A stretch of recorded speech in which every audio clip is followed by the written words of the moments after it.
Fim de papo, pelo menos por enquanto, no Campeonato Brasileiro, na Copa do Brasil, na Libertadores. Agora é férias, é pausa para a Copa do Mundo que já está chegando por aí. E o Fluminense sai para esse período de férias até o dia 23 de julho com a sensação de dever cumprido, pelo menos em termos de resultados.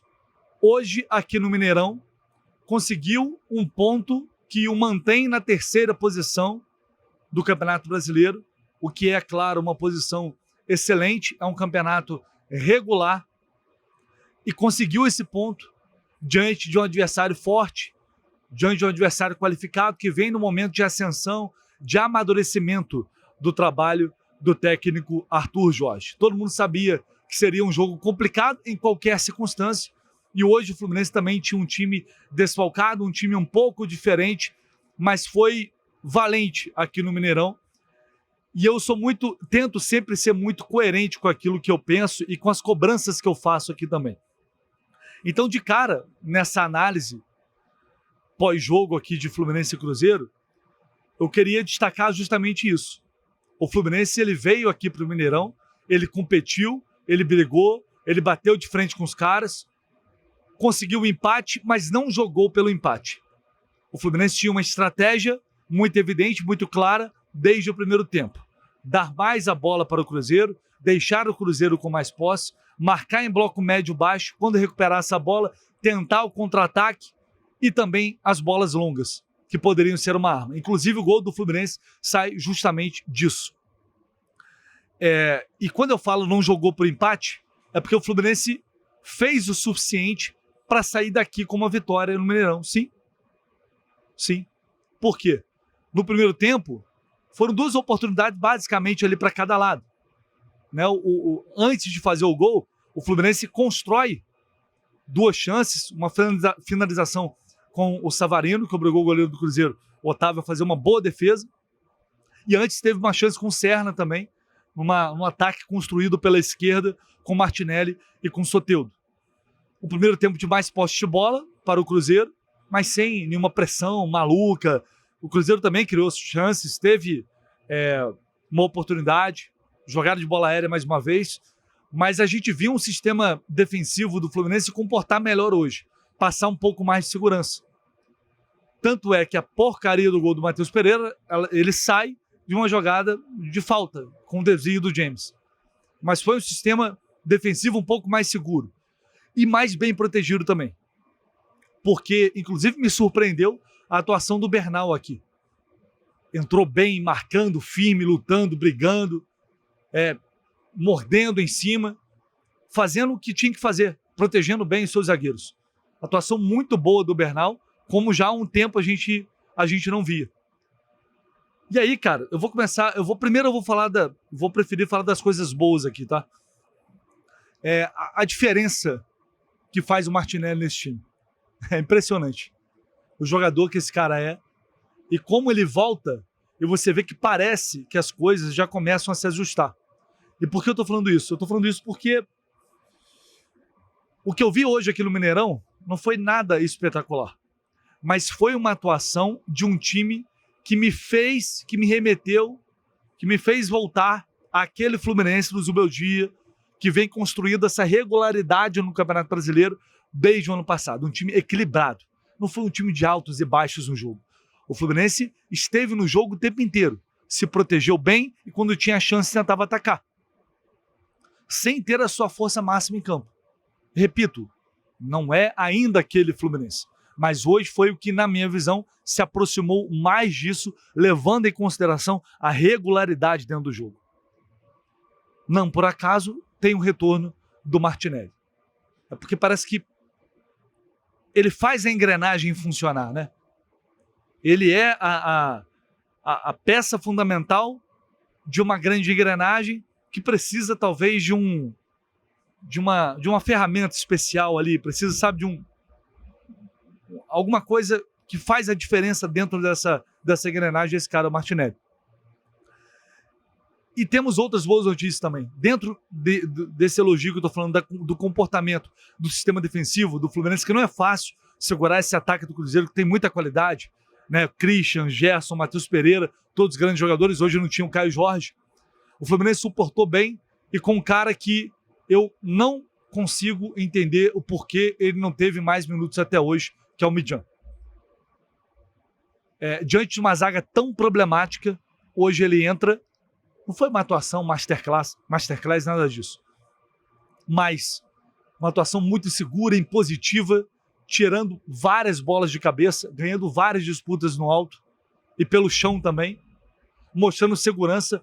É bom lembrar, tem poucos minutos em campo. Não é um cara que está com muito ritmo de jogo. E entrou, levou uma pancada no joelho, mancou pra caramba e ficou em campo suportando a dor. E ele sabia que aquilo era importante, ele terminar aquele jogo. E ele foi levando, mesmo mancando, mesmo com dor, suportou até o fim, William Midjan.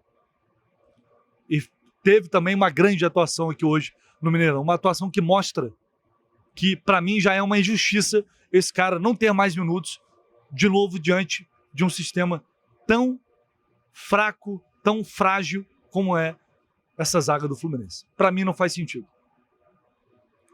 E eu tô me permitindo aqui destacar os pontos positivos que eu vi aqui hoje, porque muitas vezes, e é natural, né? Dentro de uma fase negativa, é óbvio, o time não tá bem, a gente vai ressaltar os pontos negativos. Mas quando algumas coisas boas acontecem, a gente tem que destacar. Um cara muito criticado, sempre muito criticado, René, entrou no jogo no intervalo no lugar do Arana, mais uma vez uma atuação muito abaixo. O Arana joga com o nome aqui, ele é titular do Fluminense hoje com o nome, porque dentro de campo ele não mostra que ele tem que ser titular. Era mais um jogo fraco, o René entrou firme, atento, marcando. A gente sabe que ele é um cara que volta e meia e vai titubear, mas tô falando de hoje. Hoje o René entrou muito bem no jogo. O Kenji, que entrou no segundo tempo ali pela direita, tentando ciscar para lá e para cá, não arrumou nada em cima do René. Por outro lado, a gente viu mais uma vez um Savarino super apagado. Soteldo e Serna. O Soteldo até ajudou na recomposição, brigou ali, mas é muito pouco ainda. É um jogador que, assim, poder de decisão é muito baixo. O Serna continua muito abaixo. O Serna teve a bola do jogo também, além do Germancano no final, quando ele tá mano a mano com o Fabrício Bruno. Numa boa fase ele limparia, faria aquele gol. Continua muito abaixo o Serna. Então, a gente tá falando de 3 dos 4 da frente. E o John Kennedy fez o que tem que fazer. Eu até falei isso durante a nossa transmissão. O atacante, ele pode errar 2, 3, 4 bolas. Se na quinta ele pegar e resolver o jogo, tá feito. É o que ele tem que fazer. O John Kennedy errou muitas bolas hoje, alguns passes meio bizarros, assim, contra-ataque se desperdiçou. Tava novamente mal no jogo, John Kennedy, até que ele recebe aquela bola e aí vai para cima dos zagueiros. Bela jogada individual, belo gol do John Kennedy. E diante dos atacantes que o Fluminense tem, é mais um gol do artilheiro do Fluminense na temporada. Lembrando que, quando o Fluminense voltar a campo, teremos Hulk. Teremos a estreia do Hulk. E aí vamos ver como é que vai ficar essa disputa no ataque. Mas, só antes de partir para outros elogios que eu quero fazer, queria destacar dentro do segundo tempo, que não era um jogo assim muito bom. O primeiro tempo foi um jogo meio lento, meio devagar e tal, não era assim um jogaço. E o segundo tempo, o Arthur Jorge começou a mexer no time, colocar o time para frente. Mas assim, o Fluminense não sofria, o jogo estava controlado. Teve um chute do Kaique que o Fábio defendeu, basicamente. E no primeiro tempo, também um chute que o Fábio defendeu. Não me lembro agora, foi o volante mesmo, se vão lembrar aí, deu branco o nome dele. O Romero. Deu um branco bizarro aqui. Mas enfim. Muda tudo a partir dos 30, quando sai o gol do Matheus Pereira de falta, numa infelicidade do James, que aí é muito... Pra mim é lance de azar de jogo, tá? É coisa que acontece. Ele desviou a bola, bateu na cabeça dele. O Fábio volta para tentar fazer a defesa no contrapé, não consegue alcançar. Muita gente acha que foi falha do Fábio. Eu acho um lance difícil. Eu não considero frango. Acho a falha discutível, mas é o tipo de jogada que, pelo nível do Fábio, a gente espera que ele faça a defesa, tanto que ele consegue chegar com a mão na bola.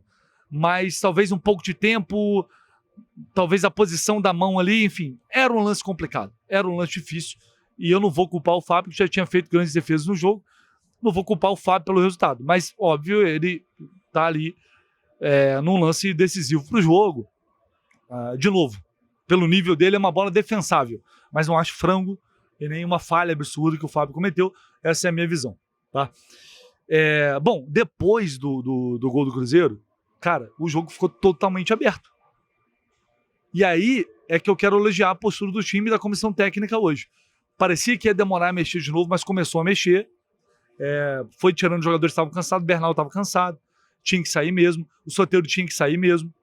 Só tem uma substituição que eu acho que não tinha necessidade, era o Samuel Xavier entrar no lugar do Savarino, e aí você botar mais um cara atrás, porque o jogo estava aberto e estava para contra-ataque. E aí as opções eram garotos, basicamente. Se você coloca o Riquelme ali, entrando, enfim, né, novo, descansado, eu acho que dava para brigar, puxar o contra-ataque, tentar ganhar um jogo, mas também não acho que o Fluminense empatou o jogo ou deixou de ganhar o jogo exatamente por isso. Mas no mais, eu acho que foram substituições que tinham que ser feitas. John Kennedy estava exausto em campo, tinha que sair. Aí o Cano é uma outra situação, a situação do Cano é uma outra questão, que acho que merece uma análise separada. É provável que eu faça isso ainda hoje. Mas, de novo, o Cano entrou mal, totalmente fora de ritmo ainda, muito abaixo daquilo que, enfim, a gente espera dele. E ele teve a bola do jogo nos pés também. Eu confesso para vocês, eu tô gravando aqui correria, pós-jogo, eu não consegui ainda ver replay, sabe, para realmente entender se a bola já estava saindo, se ele pegou no alto e tal, mas é o tipo de bola cara a cara com o goleiro que nos velhos tempos a gente sabe o Cano faria esse gol. Era uma bola que dava para fazer e tinha que fazer cara a cara com o goleiro, ele tá ali para isso, ele tinha que ter feito o gol, ele perdeu a bola do jogo para mim, ele e o Serna depois. Então por isso eu falo, o Fluminense poderia ter saído com uma vitória, mas o que me deixa mais satisfeito, a postura, o Fluminense estava mais atrás com menos bola, mas queria, quando tinha bola, tentava agredir, teve chance, contra-atacou, brigou, lutou, não ficou dormindo no jogo, não ficou naquela nhaca, sabe? Disputou. Veio aqui para bater de frente com o Cruzeiro, para jogar, para brigar, para disputar, e fez isso. E aí, cara, se acontece a derrota, é do jogo, é isso que eu falo, é do jogo. O que não dá é pra gente normalizar comportamentos, como a gente viu em partidas recentes, como o Mirassol, principalmente, contra o Deportivo Laguaira e outros jogos também. Hoje o Fluminense vibrou em campo, os caras brigaram, estavam ligados e por pouco não saíram daqui, a gente não saiu daqui com 3 pontos. Então acho que o torcedor que veio aqui, no Mineirão, ele foi honrado, viu um time lutar em campo, brigar, sabe, tentar ali, de alguma forma, mesmo com dificuldade, ganhar o jogo. Acho que no fim das contas, o Fluminense mostrou aqui no Mineirão, foi algo muito mais próximo de mostrar e justificar a terceira posição que tem hoje garantida para esse período de Copa do Mundo. O que, em termos de campeonato brasileiro, é um ótimo resultado, levando em consideração que está pertinho ali do rival, e o Palmeiras faz o campeonato bizarro. É outro campeonato do Palmeiras, né? Convenhamos. É muito mérito deles também. Então, dentro do campeonato que o Fluminense tem que disputar, levando em consideração que está na Copa do Brasil e está na Libertadores, é um campeonato brasileiro muito digno agora, com seus problemas. Os problemas não acabaram, não está tudo bem, não está tudo maravilhoso, nem vem com esse papo, não é essa a questão. A gente os problemas eles continuam e precisam ser resolvidos, mas hoje a gente tem que falar do que aconteceu aqui no Mineirão. E hoje aqui no Mineirão, o Fluminense foi competente, foi merecedor desse empate, poderia ter conseguido algo maior, assim como o Cruzeiro também poderia ter vencido o jogo, porque os dois jogaram para isso. O jogo muito aberto depois dos 30 minutos do segundo tempo, poderia ter acontecido qualquer coisa ali. Então é uma atuação que, repito, eu fico satisfeito pelo Fluminense ter demonstrado isso aqui, essa vibração, essa vontade de ter vencido o jogo, que, por vezes, a gente fala, é o mínimo que o torcedor espera, é verdade, é o mínimo que o torcedor espera. Você não espera uma show, goleada, o que o torcedor espera é ver isso aqui. Cara, jogar, tentar ganhar o jogo, brigar, dar a vida e tal, é isso. E a gente sai daqui com um ponto que, para mim, em termos de resultado, é muito positivo para a posição do Fluminense na tabela do Brasileirão. A gente vai falar mais sobre esse jogo, claro, mas acho que temos notícias positivas, no geral, de boas atuações aqui e de um comportamento que condiz muito mais com esse Fluminense terceiro colocado e com essa camisa que tem que entrar em campo para, no mínimo, demonstrar força para buscar as vitórias. É isso, tá? A gente volta ao longo aqui do dia com muito mais de Fluminense nesse pós-jogo contra o Cruzeiro. E agora, enfim, teremos aí mais de 50 dias. Vai bater saudade? Vai, mas pelo menos tem uma Copa do Mundo, né? A gente curtir que só acontece de 4 em 4 anos. Deixa o like, esquece de não seu comentário, se inscrever no canal também, tamo junto.